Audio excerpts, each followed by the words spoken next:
What's the first thing you look at when you see an animal portrait? Probably the eyes. Get them right. That's a bit shiny. Let me move that. Get them right and you're halfway to success. And get them wrong, you probably should just give up and start again. Even on this one, well, possibly the first thing you look at are its teeth, but you soon want to take a look at its eyes. So what I want to show you this week is how to paint watercolour eyes in a loose and lively style to really breathe life into your portraits, into your animal portraits, I should say. And my contention is that there are three types of animal eyes. There's the very simple dark eye that's really pretty much a circle with a little highlight. Then there's a dark eye where you can't distinctly see the iris, but it's bigger in the body and there is light and dark. It's a bit more complicated than that little simple eye. And then there's a sort of eye where you can see a really distinct pupil, and we need to start building that up in layers. If you're new here, welcome. And if you're coming back, welcome back. My name is Liz Chatterton. I'm a watercolour artist based in Berkshire, and every week I share a tip, trick or technique that I wish I'd known about ages ago. And this week it's all about what a joy it is to paint animals' eyes in watercolour. If you haven't already liked and subscribed, please could you do so, because it really helps a small channel like this one. So painting loose expressive eyes in watercolour is a real skill, but once you've mastered it, they are very, very straightforward. This is usually the favourite part on my painting animals in watercolour workshops. If you're interested in an online version, please head over to lizchattertonstudio.co.uk or come along in person if you're in the UK. Let's have a quick look. On this set of references, that's that really simple eye. It's round, it's dark, small highlight, that's it. Then we've got the slightly more complicated eye, something like on this deer, when there's definitely a roundness to it and there's a bit more going on. And then we've got the sorts of eyes that have got a very distinct pupil, and even say in this bee eater, that's there. So don't just think, oh, birds have got simple eyes and mammals have got complicated ones. A lot of birds have complicated eyes. Again, let's just look here, that mouse, just really simple. Say this horse, slightly more complicated. And then this is a close-up of a chicken where you can see that distinct pupil, or say the cat. But this is the reference we're going to use today. So I've got a piece of £140 watercolour paper. That's 300 GSM. It's Bockingford. And I've got a few colours. Actually, they were in my palette from a previous project. So I've got some French ultramarine and some burnt sienna, which will mix up to make a good dark. Got a bit of yellow. That's oh, what is that? Transparent gold ochre. I've got a bit of pink and blue that was there. We'll use these colours because that's what I've got. And I've got a size 8 round brush. But before we start, we've got to remember that an eyeball is a ball. It's round, it's definitely circular, and it's set into the skull, so there are going to be shadows and highlights, and it's moist. There's going to be reflections. That shows the animal is healthy and alive. The position of the eye is really important. If it's on the side, that's really good for all-round vision, because this goose is a prey animal. Other things eat it, so it needs to be able to see danger coming. Whereas if it's right at the front, like on the owl or the cat, that's great for its stereoscopic vision, because it's a hunter, it's looking for prey. The shape of the pupil is really important. So we know cats have these sort of slitty pupils, vertical, that get bigger as it gets darker. Whereas, let's have a look, the owl has a round pupil, or that chicken has a round pupil, and I'm not sure, I've got a goat here. That must be a goat. It has a horizontal pupil. So do be aware before you start. I've done a little pencil sketch here, which you probably won't be able to see at this point. It's just to guide me. And I'm starting off with the eye. And generally, I would suggest starting with the eye, simply because if you muck it up, well, you've mucked up the whole painting, so you might as well muck it up at the beginning rather than the end. The danger is that you get towards the end, you paint the animal and think, oh, I'll put the eye in now, and then you muck it up, and that's really depressing. Did you see what I did? I painted the eye, and then with clean water or cleanish water, I painted round, leaving that little circle around it, and then I bridged that and let the colour flow out, and then I'm working out from the eye, in this case just with a dark, because we're only doing a Canada Goose and that's the colour they are, and then I'm taking that colour for a bit of a walk around. I'll leave the marking, that sort of white marking behind its eye, and let the colour spread out. I can drop more in and let it walk through the wet water, which is rather lovely. And just, that's French ultramarine and burnt sienna so that it'll separate out. Now, I haven't used masking fluid or anything like that. I can just paint around that little highlight and it'll look a lot more natural. Let's come down to its beak. It's got a nostril here, and I'll do the same thing that I did for the eyes. So cleanish water, lots of water around it, leaving a little bit of gap, and then I'll join it up and just let some of that walk out and wander around, and we'll get some really interesting, lovely marks. Again, I'm going to leave a little bit of a gap between the head and the beak, and I can bridge that in a few places so it doesn't look sort of cut out and stuck on, but it'll just give it a more natural look if I let watercolour do its thing. I might want to put a little bit of yellow into that white area just to give a bit of shadow and interest, because I don't want it to look like there's a hole in its head. So I maybe pull it down like that. If that's too much, I'll just use my thirsty brush and take some of that colour off. And that's your very simple eye. Of course, you can do more with your thirsty brush, so that's a clean damp brush. You could maybe pull out some lighter areas like this where the sun's hitting, just to give a bit more shape, or you can let it sit there and look, I've got some nice granulation going on from that French ultramarine.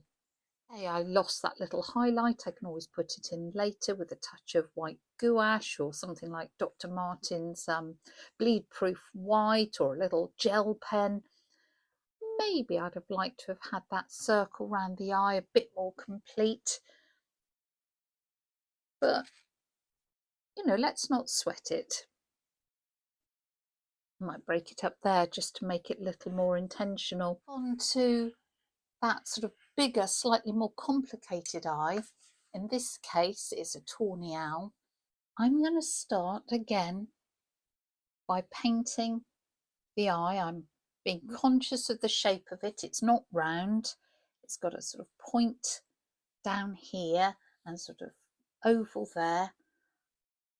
I'm going to simplify that highlight. In my picture, it's actually, I think it's a reflection of a window or something, so you can see that, but I'm going to just simplify that down, and that in essence is the eye, if I got the shape right. Let's just sort that out. But of course that doesn't look very interesting and it looks really flat. If I take my thirsty brush and just scoop out a soft highlight here, can you see how immediately it makes it a little bit rounder?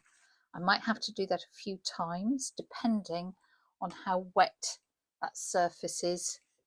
And then I'm going to do exactly the same as I did before. So this is clean water on my brush, and I'm coming round, leaving a little gap for the membranes around the eyes, and then touching where it's wet and letting some of that paint zoom around and start to paint the outside for me.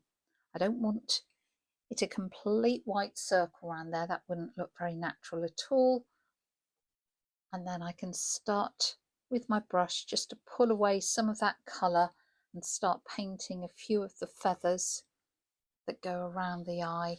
I'm just stroking the bird in the direction all those lovely feathers grow to get really natural, interesting marks. I can put more concentrated paint into areas where it's darker, and again just let it move through the water to create, really to paint the eye for me. If you will excuse the pun, I am keeping an eye on this, so if I'm losing that soft highlight I scooped out, I can always go back in and pull it out again. Now I can see that there's a little pink and sort of almost purple in some of the membranes. I can't put that all in at the moment because it's too wet, but I can start to drop other colours in and let them mix on the paper. Now I know owls aren't blue and pink, but don't worry, these will all mellow down as they dry. If it's too dark, I can just dilute it on the surface, and letting the watercolour do its thing, I can start to get really interesting, lovely marks. It's dry, I can go back in and calm down the bright white of those membranes just so that they look a bit more plausible. But that's the gist of this slightly bigger dark eye.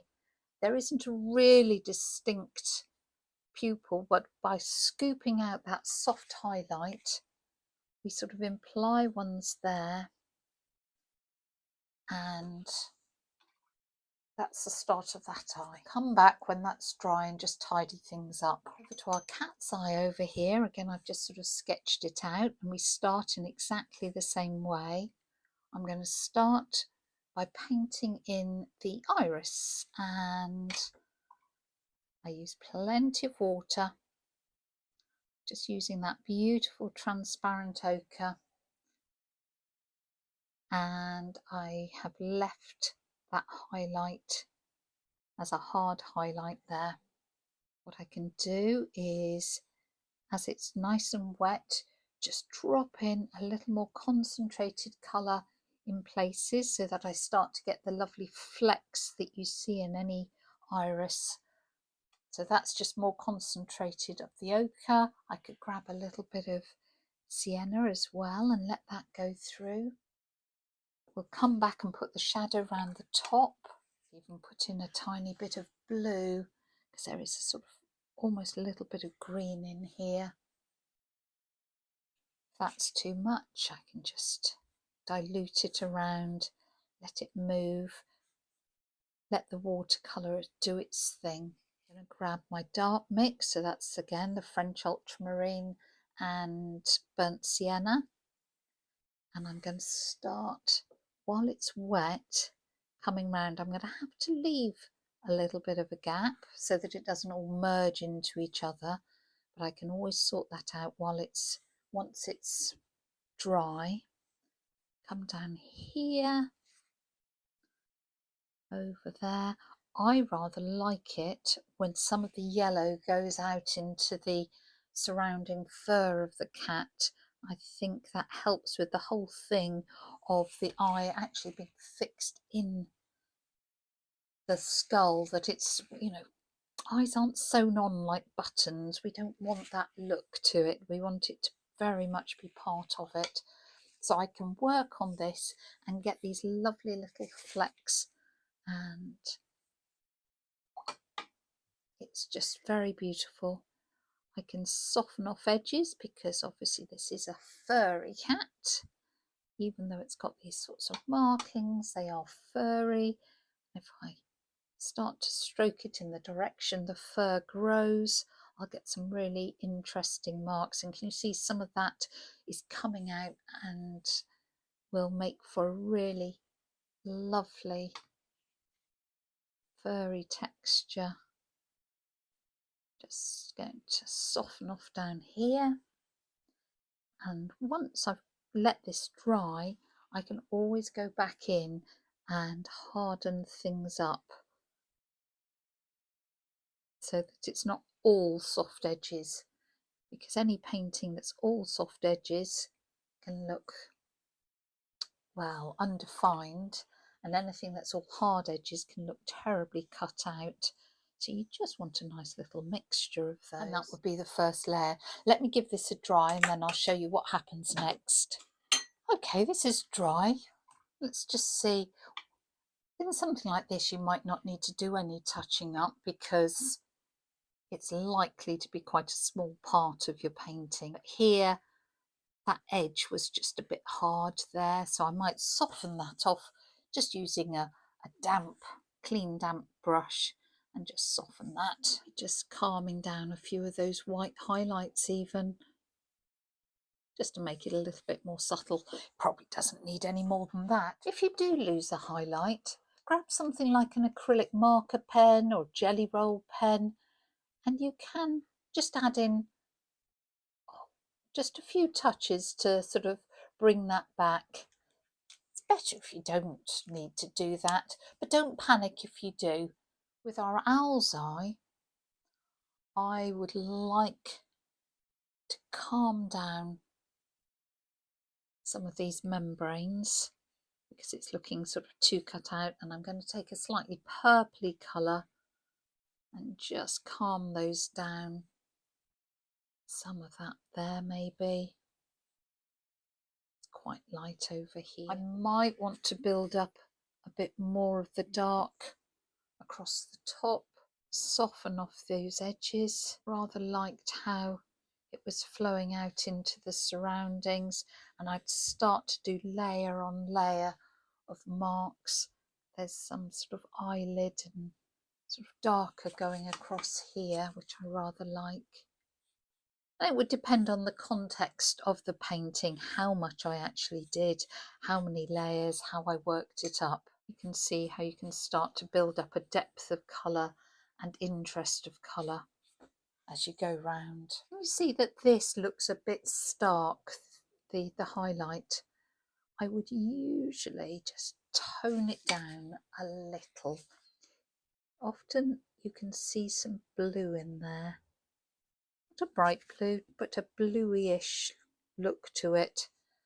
I'm just toning that down, makes it a little bit more interesting. Coming on to our cat, I'm going to grab my dark mixture and put in the pupil and go right behind the highlight.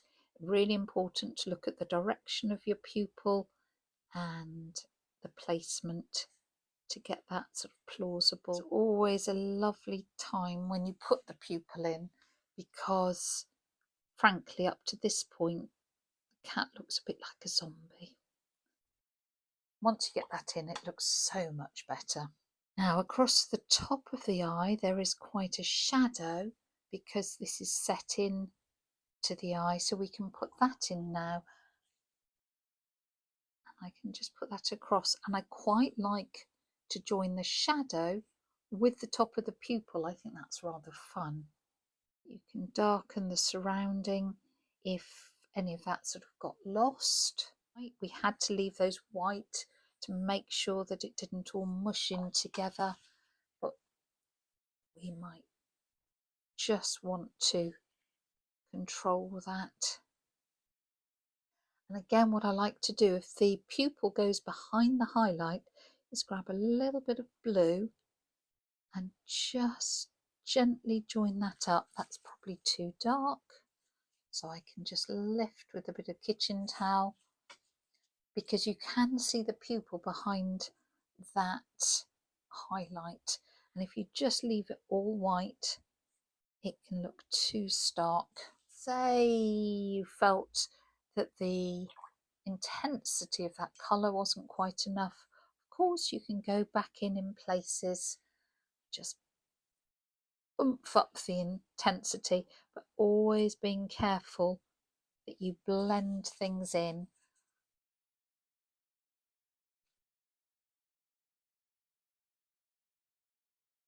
just really try to work on the sphere, the ball of this. And again, however much you need this to be a detail, because if this was a complete cat, the eye is important but isn't going to sort of overwhelm the whole picture. If it was a close-up, then it's going to be bigger, and you want to start getting more sort of that lovely wet in wet fur. Just letting the watercolour do its thing, and then you'd start putting on, say, markings that they have under the eyes and things like that. It's where lots of soft edges, wet in wet, lovely bleeding going on there. You can use the granulation and all those sorts of things. And there you go. Very simply, those are the three sorts of animal eyes you're likely to encounter. That circle with a tiny simple highlight, something a bit more complicated when we use that thirsty brush to get this soft highlight to really wrap it round, and then a more layered approach to get the pupil in, because you never see a fuzzy pupil, so it does have to be done when that iris is dry. So do a few practice sheets of as many eyes as it takes for you to get the hang of it, and once you're confident, it will transform your animal portraits in watercolour.